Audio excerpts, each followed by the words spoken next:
नमस्कार, मैं हूं शिशिर और आप देख रहे हैं खबर हिंदुस्तान। तो चलिए नजर डालते हैं अब तक की खास खबरों पर। ओबीसी आरक्षण पर शिवराज सरकार का बड़ा फैसला।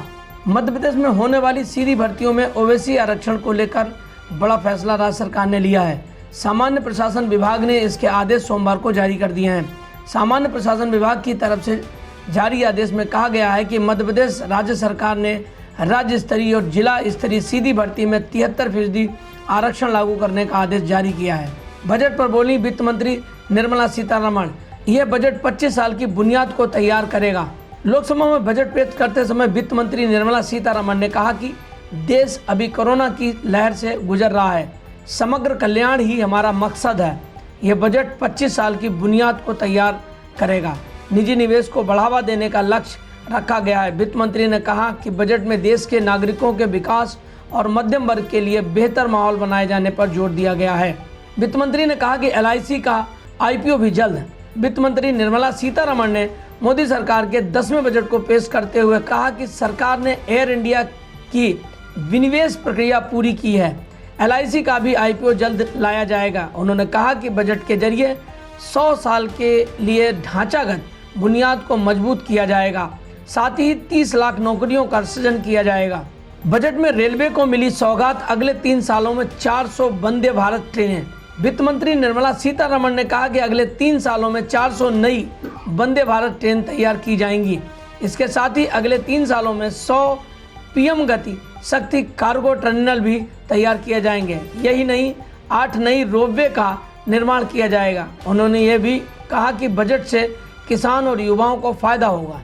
बजट में 60 लाख नई नौकरियां देने का वादा। संसद में मंगलवार 1 फरवरी 2022 को आगामी वित्त वर्ष 2022-23 के लिए केंद्रीय बजट पेश करते हुए केंद्रीय वित्त मंत्री निर्मला सीतारमण ने शिक्षा जगत, रोजगार, कौशल विकास और उद्यमिता प्रोत्साहन के लिए कई बड़ी एवं अहम घोषणाएं की हैं। केंद्रीय वित्त मंत्री ने बजट घोषणा में 60 लाख नई नौकरियां देने का वादा किया है। उन्होंने कहा कि आत्मनिर्भर भारत के अंतर्गत 16 लाख नौकरियां दी जाएंगी। वहीं मेक इन इंडिया के तहत 60 लाख नौकरियां दी जाएंगी। वित्त मंत्री सीतारमण बोली, PM गति शक्ति का मास्टर प्लान तैयार। केंद्रीय वित्त मंत्री निर्मला सीतारमण देश का आम बजट पेश कर रही हैं। गौरतलब है कि PM गति शक्ति योजना का शुभारंभ 13 अक्टूबर 2021 को प्रधानमंत्री नरेंद्र मोदी के द्वारा किया गया था। वित्त मंत्री ने कहा कि 100 लाख करोड़ के मास्टर प्लान में 61% पैसा राज्य और प्राइवेट प्लेयर्स लगाएंगे। उन्होंने कहा कि कई पुरानी योजनाओं की रीपैकेजिंग है।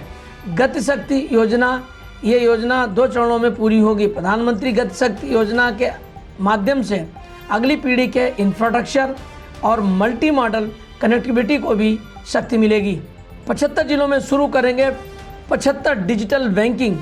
वित्त मंत्री निर्मला सीतारमण ने कहा कि हाल के दिनों में डिजिटल बैंकिंग और डिजिटल पेमेंट का चलन बढ़ा है। केंद्र सरकार इसको बढ़ावा देगी और 75वें स्वतंत्रता दिवस के मौके पर हम 75 डिजिटल बैंकिंग यूनिट्स देश के 75 जिलों में शुरू करेंगे।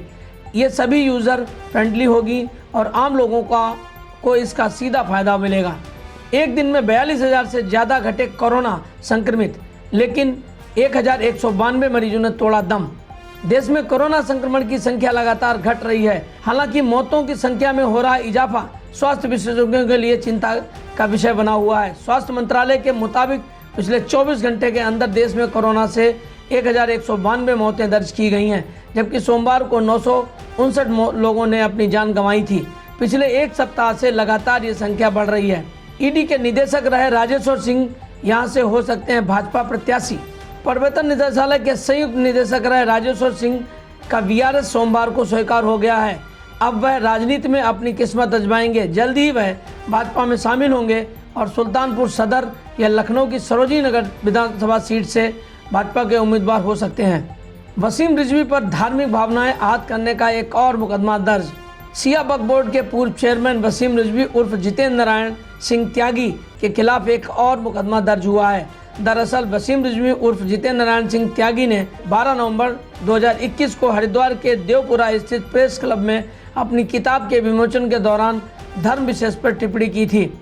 पुलिस ने धारा 153A के तहत किसी धर्म, जाति या संप्रदाय की धार्मिक भावनाओं को ठेस पहुंचाने और 295A के तहत किसी व्यक्ति द्वारा द्वेषपूर्ण भावना से किसी भी धर्म जाति के खिलाफ अपमानजनक बात करने की धाराओं में मुकदमा दर्ज किया है। तो ये थी अब तक की खबरें। बने रहिए मेरे साथ और देखते रहिए खबर हिंदुस्तान।